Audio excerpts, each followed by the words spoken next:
আসসালামু আলাইকুম। আজ ৭ জুন ২০২৫ শনিবার। আজকের প্রধান প্রধান খবর নিয়ে উপস্থিত হয়েছি আমি আনোয়ার বাবু। আজ পবিত্র ঈদ উল আজহা। পবিত্র ঈদ উল আজহা উপলক্ষে আপনাদের জানাচ্ছি ঈদের শুভেচ্ছা। ঈদ মোবারক, ঈদ মোবারক, ঈদ মোবারক। ত্যাগ আর উৎসর্গের আদর্শে মহিমান্বিত পবিত্র ঈদ উল আজহা আজ। আরবি মাসের ১০ জিলহজ তারিখে এই ঈদ উদযাপিত হয়। যথাযথ ধর্মীয় মর্যাদা ও ভাব গাম্ভীর্যের মধ্য দিয়ে রাজধানী সহ সারা দেশে মুসলিম সম্প্রদায় দিনটি উদযাপন করবে। মহান আল্লাহর অনুগ্রহ লাভের আশায় ঈদের জামাত শেষে ধর্মপ্রাণ মুসলমানরা সামর্থ্য অনুযায়ী পশু কুরবানি করবেন। আগামী বছরের এপ্রিল মাসের প্রথমার্ধে জাতীয় সংসদ নির্বাচন অনুষ্ঠানের ঘোষণা দিয়েছেন অন্তর্বর্তী সরকারের প্রধান উপদেষ্টা ডক্টর মোহাম্মদ ইউনূস। ঈদ উল আজহা উপলক্ষে শুক্রবার সন্ধ্যায় জাতির উদ্দেশ্যে দেওয়া ভাষণে তিনি একথা বলেন। বিএনপির মহাসচিব মির্জা ফখরুল ইসলাম আলমগীর বলেছেন, এপ্রিলে নির্বাচনের তারিখ ঘোষণায় জাতি হতাশ।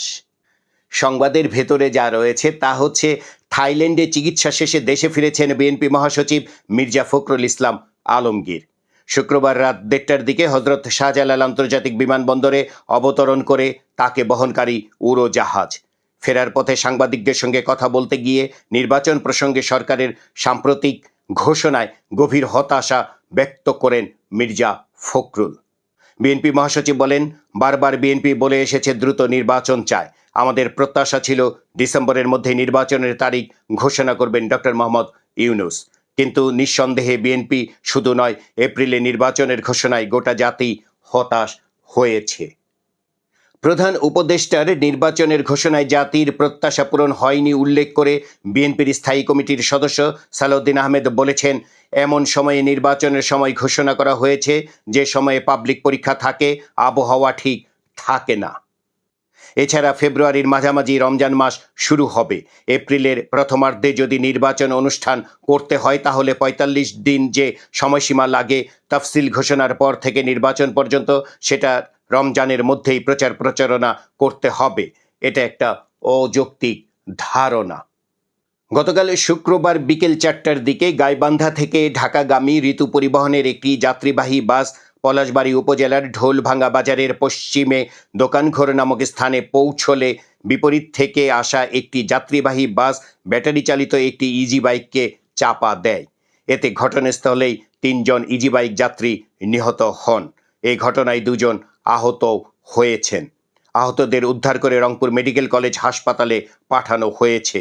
তাদের অবস্থা আশঙ্কাজনক বলে জানা গেছে। আজ ঈদের দিন ৩ বিভাগে বৃষ্টির পূর্বাভাসের কথা বলেছে আবহাওয়া অধিদপ্তর। সংবাদের ভেতরে দেখা যাচ্ছে, সারা দেশেই সক্রিয় মৌসুমি বায়ু। এর প্রভাবে বৃষ্টি হচ্ছে দেশের বিভিন্ন স্থানে। গত বৃহস্পতিবারও রাজধানীর ঢাকা সহ দেশের কিছু স্থানে বৃষ্টি হয়েছে। তবে আগের দিনের চেয়ে বৃষ্টি কিছুটা কমে আসে গতকাল শুক্রবার। আজ পবিত্র ঈদ উল আজহা। আজকের এই দিনের আবহাওয়া কেমন থাকবে এমন প্রশ্ন অনেকের। আবহাওয়া অধিদপ্তর সূত্র জানাচ্ছে, ঈদের দিন দেশের অন্তত ৩ বিভাগের কিছু স্থানে বৃষ্টি হতে পারে। বাকি বিভাগগুলো একেবারে বৃষ্টিহীন নাও হতে পারে। তবে দেশের উত্তর ও দক্ষিণাঞ্চলে বৃষ্টির তেমন সম্ভাবনা নেই। ছেলের মুখে হাসি ফোটাতে ২১ ঘন্টায় সাইকেলে ২০০ কিলোমিটার পাড়ি দিলেন বাবা। সংবাদের ভেতরে দেখা যাচ্ছে, গাইবান্ধার রাজু মিয়া ঢাকায় রিকশা চালিয়ে জীবিকা নির্বাহ করেন। ছেলে রেজওয়ান ইসলাম স্কুলের গণ্ডি পেরিয়ে কলেজে ভর্তির প্রস্তুতি নিচ্ছেন। তাকে মানুষের মতো মানুষ করতে রাজু মিয়া অনেক কষ্ট করেন।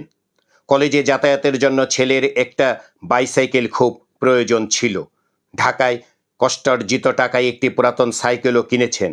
কিন্তু গাড়ি ভাড়া দিয়ে সাইকেলটি গাইবান্ধার পলাশবাড়ী উপজেলার হরিনাথপুর গ্রামে পৌঁছে দেওয়ার সামর্থ্য ছিল না তার। তাই ওই সাইকেল চালিয়ে তিনি ঢাকা থেকে বাড়ির দিকে রওনা দিয়েছিলেন। প্রায় ২০০ কিলোমিটার পথ পাড়ি দিয়ে বগুড়ায় পৌঁছেন। সেখানে সেনাবাহিনীর সদস্যরা তাকে বাড়িতে পৌঁছার সকল ব্যবস্থা করেন। তাকে কিছু খাবারও সাথে দেন। বৃহস্পতিবার রাতে বগুড়া মহাসড়কের এই ঘটনাটি ব্যাপক চাঞ্চল্যের সৃষ্টি করেছে। ময়মনসিংহে বাস সিএনজির সংঘর্ষে নিহত 2 জন। গতকাল শুক্রবার সকালে ময়মনসিংহ জেলার তারাকান্দা উপজেলার গাছতলা নামক স্থানে একটি দ্রুতগতির বাসের সঙ্গে সিএনজির এ দুর্ঘটনা ঘটে। এতে সিএনজি দুমড়ে মুচড়ে ঘটনাস্থলে 2 যাত্রী নিহত হন। পাবনার ঈশ্বরদীর সারায় বালুমহালের নিয়ন্ত্রণ নিয়ে দুপক্ষের মধ্যে অস্ত্রের মহড়া ও গুলি বর্ষণের ঘটনা ঘটেছে।